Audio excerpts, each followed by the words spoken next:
नमस्ते सम्पूर्णमा सबैजना सन्चै आरामै हुनुहुन्छ होला। आज पनि म हजुरहरूमा अर्को भिडियो लिएर उपस्थित भइसकेको छु र आज हाम्रो डे 3 मोटिभेसनल क्लास रहेको छ र मैले चाहिँ म्याम आउन भन्दा अगाडि नानी बाबुहरूलाई चाहिँ पब्लिक स्पिकिङको प्र्याक्टिस गराइरहेको छु। सेल्फ इन्ट्रोडक्सन कसरी गर्ने, कसरी बोल्ने भन्ने कुराहरू सिकाइरहेको छु र मैले म्यामलाई ल्याइसके। लेट्स सी नानी बाबुहरूले कसरी वेलकम गर्नुहुन्छ।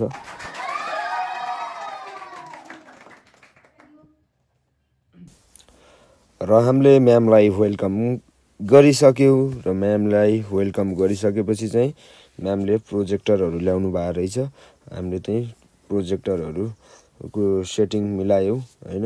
अब कहाँ राख्ने, कता देखाउने भनेर चाहिँ प्रोजेक्टरहरू सबै कुराहरू मिलाएर चाहिँ अब हाम्रो म्यामले अब सेल्फ इन्ट्रोडक्सनबाट सुरु गर्नुहुन्छ क्लास चाहिँ है। फर्स्ट अफ अल चाहिँ आफ्नो सेल्फ इन्ट्रोडक्सन गर्नुहुन्छ। सेल्फ इन्ट्रोडक्सन गरिसकेपछि चाहिँ म्यामले मोटिभेसनल क्लासको एउटा टपिक बी पोजिटिभ भन्ने टपिकमा आफ्नो क्लास दिँदै हुनुहुन्छ र त्योभन्दा अगाडि चाहिँ मैले म्यामको बारेमा केही कुराहरू भन्न चाहेँ हैन। हाम्रो म्यामले मोटिभेसनल क्लास लगायत हाम्रो यस जिल्लामा विभिन्न ठाउँहरूमा दुःख भएका दुखीहरूलाई हेर्ने, सहयोग गर्ने समाजसेवीको काम पनि गर्नुहुन्छ। निकै नै मन भएको टिचर एउटा हैन, मन भएको व्यक्ति भनौँ न हुनुहुन्छ उहाँ चाहिँ। र उहाँले आज चाहिँ हाम्रो नानी बाबुहरूलाई बी पोजिटिभ सकारात्मक सोचको बारेमा क्लास दिँदै हुनुहुन्छ र हाम्रो नानी बाबुहरू पनि निकै नै एक्साइटेड थिए यो क्लासको लागि है। नानी बाबुहरूले पनि मजाले एकदमै ध्यान दिएर हल्ला नगरिकन साइलेन्ट तरिकाले बसेर हाम्रो म्यामको यो क्लास मजाले लिनुभयो र म्यामले पनि निकै नै राम्रो कुराहरू आफूभन्दा सानालाई कस्तो गर्ने, के गर्ने, आफूभन्दा ठुलालाई के गर्ने हैन, मम्मी बाबाले भनेको मान्ने कि नमान्ने हैन, कस्तो कुराहरूलाई फलो गर्ने, कस्तो कुराहरूलाई फलो नगर्ने हैन, कस्ता कुराहरू दिमागमा राख्ने, कस्ता कुराहरूको सोच बनाउने भन्ने कुराहरूदेखि लिएर सबै कुरा है।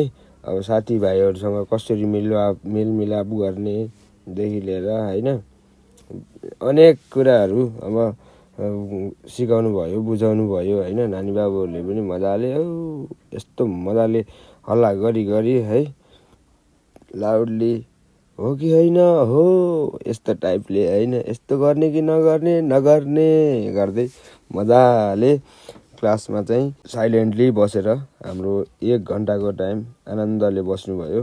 अनि 1 घन्टापछि चाहिँ हाम्रो नानी बाबुहरूको ब्रेक टाइम भयो हैन। अनि ब्रेक टाइम भइसके चाहिँ नानी बाबुहरूलाई मैले यसरी बाहिर पठाउँछु। लेट्स सी लगभग ब्रेक टाइम भएको छ 15 मिनेट पछि ठ्याक्क आफ्नो ठाउँमा यसै गरी टक्क आउने है त। 5 6 7 एन्ड गो। र ब्रेक टाइममा हामी चाहिँ यसो चिया खान बाहिर निस्क्यौँ र नानी बाबुहरू चाहिँ कोही कता निस्किनु भएको थियो बाहिर खाजा खान है। अनि यहाँ चाहिँ 2-4 जना नानी बाबु मात्र हुनुहुन्थ्यो र 15 मिनटको ब्रेक पछि फेरि पनि क्लास कन्टिन्यू भयो र 15 मिनटको अवधिमा हाम्रो मौसम परिवर्तन पनि भयो है। यस्तो मौसम परिवर्तन भयो कि तपाईँले अब सोच्नुहोस् न, एक्स्ट्राकै अब भर्खर उज्यालो होइन मिठो घाम लागिरहेको थियो र 15 मिनटको अवधिमा मौसम पुरै अन्धकार भयो के, लाइन गयो होइन, अब अँध्यारो भयो। यसै अँध्यारोमै हामीले क्लास चाहिँ कन्टिन्यू गऱ्यौँ होइन, लाइट बालेर भए पनि। र क्लास दिने क्रममै बाहिर चाहिँ खतरा पानी पर्यो। त्यो पानी परिसकेपछि चाहिँ अब हामीले नानी बाबुहरूले कसरी जाने पठाउने भन्ने त्यो पनि सोच्थ्यो। तर मैले चाहिँ पछिसम्म त बिदा पनि होला भन्ने पनि सोचेँ होइन। अनि बाहिर चाहिँ डेन्जरै के पानी, तपाईँलाई मैले देखाइदिन्छु बाहिरको वातावरण पनि होइन, यस्तो खतरा पानी पर्यो। लेट्स सी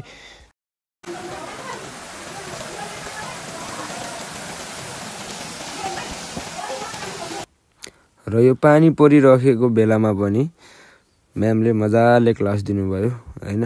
नानी बाबुहरूले धेरै कुराहरू सिक्नुभयो र नजानेको कुराहरू सोध्नुभयो हैन, क्वेसनहरू गर्नुभयो है। अब म्यामले पनि मजाले सबै कुराहरू भनिदिनु भयो। यतिको मोटिभेसनल क्लास चाहिँ नानी बाबुहरूले पाउनै पर्छ होइन, सबैले पाउनुपर्छ कि बुझ्नु पनि पर्छ कि सबै कुरा होइन। र अब आजभोलिका नानी बाबुहरू फोनमा व्यस्त हुनुहुन्छ होइन, फोन चलाउने, घरै बस्ने, दायाँ बायाँ कोही ननिस्किने यस्तो गर्नुहुन्छ नि त। अहिलेको जेनेरेसनका नानी बाबुहरूलाई चाहिँ यस्तो क्लासहरूको चाहिँ निकै नै आवश्यकता हुन्छ कि। तर म्यामले चाहिँ आफ्नो भूमिका मजाले निभाइदिनु भयो र आफूले यस्तो नानी बाबुहरूलाई बोरिङ फिलै गराउनु भएन कि, पुरै मजाले दिनुभयो क्लास होइन। यो हजुरको क्लासको लागि चाहिँ thank you so much ma'am है। हजुरको कामहरूको लागि पनि मनैबाट रेस्पेक्ट छ हजुरको लागि चाहिँ होइन। निकै नै उत्कृष्ट कामहरू गरिराख्नु भएको छ। हजुरको मन सधैँभरि नै यसरी रहिरहोस् होइन। यति भन्दै चाहिँ फेरि चाहिँ म फेरि क्लासतिरै लाग्छु होइन। अब हामी चाहिँ क्लासको लगभग अन्तिम टाइममा आइसकेका थियौँ र म्यामले यदि हजुरहरूलाई यस पोजिटिभ सकारात्मक सोच होइन हरूको बारेमा अझै पनि केही कुराहरू जान्न मन लागे, मेरो यस्तो छ होइन, गोमा सापकोटा रेग्मी, यता गएर मसित डाइरेक्ट नभए नम्बर कन्ट्याक्ट गरेर मलाई फोन गरेर पनि बुझ्न सक्नुहुन्छ, नजानेको कुराहरू सोध्न सक्नुहुन्छ भन्नुभयो। अनि यति भनिसकेपछि हाम्रो यो 2 घन्टाको समय कति छिटो गयो थाहा नै भएन होइन। टाइम अफ भइसक्यो र अब चाहिँ लाइन पनि आइसकेको थियो र लाइन आएको बेलाको मौका उठाएर हामीले चाहिँ एउटा फोटो सेसन गऱ्यौँ। फोटो चाहिँ यस्तो खिचिमा हेर्नुहोस् है। अनि म्यामलाई मायाको चिनो टोकन अफ लभ वितरण गरेर म्यामलाई यहाँबाट हामीले बिदा गऱ्यौँ।